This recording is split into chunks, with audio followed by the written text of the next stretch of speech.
Oh yeah, mending the course, Asgard 2, Custom House Quay in Cork. I sailed on the Asgard first time a couple of years ago.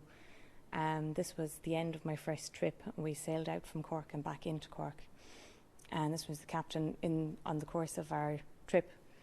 The course, which is the bottommost square sail on the ship, had a tear in it. So when the trip was over, the captain and the boatswain had to fix it.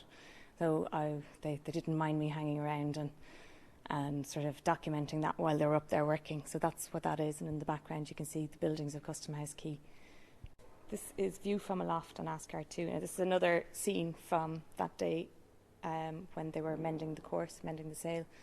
This is the boatswain and she's sewing the sail there, and you can just see the captain's hands there holding on so that she can kind of pull on it properly. So I was up higher than them, so the view is straight down on the deck. This piece is called splicing, and that's what's going on in it. The hands are splicing rope to make an eye splice, which would be used in the rigging of a ship. It's painted oil paint on a piece of scrap board that I came across, and it sort of worked well with that sort of working imagery, I thought. The gigs are particular to Cornwall. They used to row out. You'd have a team of for the gig, for each gig they'd have a team, and they'd have a pilot.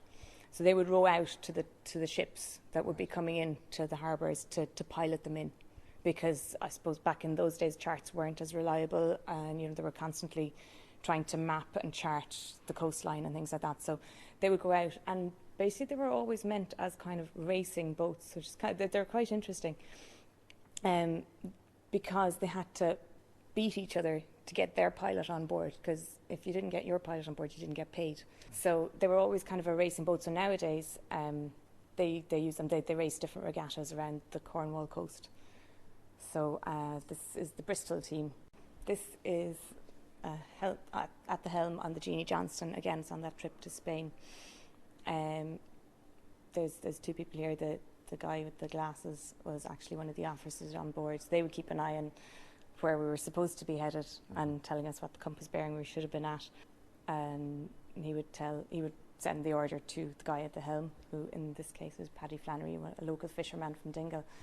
And he was apparently the best helmsman on board on that trip, according to the captain, and it's probably no wonder because he's fishing all his life.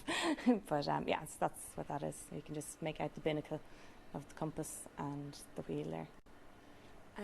This one as well was crossing to Spain. So we're in the middle of the Bay of Biscay there somewhere, and this was up on the Royal Yard, which would be the topmost one on this ship. It's you have the course, topsail, topgallant and royal, so it's way up. And we kind of went up. We didn't have much to do to change the sails every day because we had kind of a constant little breeze and it wasn't very strong all the way.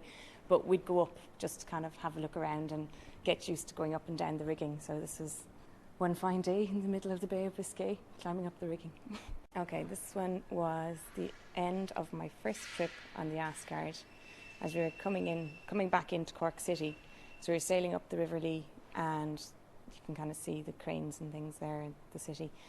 And yeah, the guys there, they're out on the bowsprit and they're stowing the headsails. They're just tidying them up so that we're ready to come into harbour.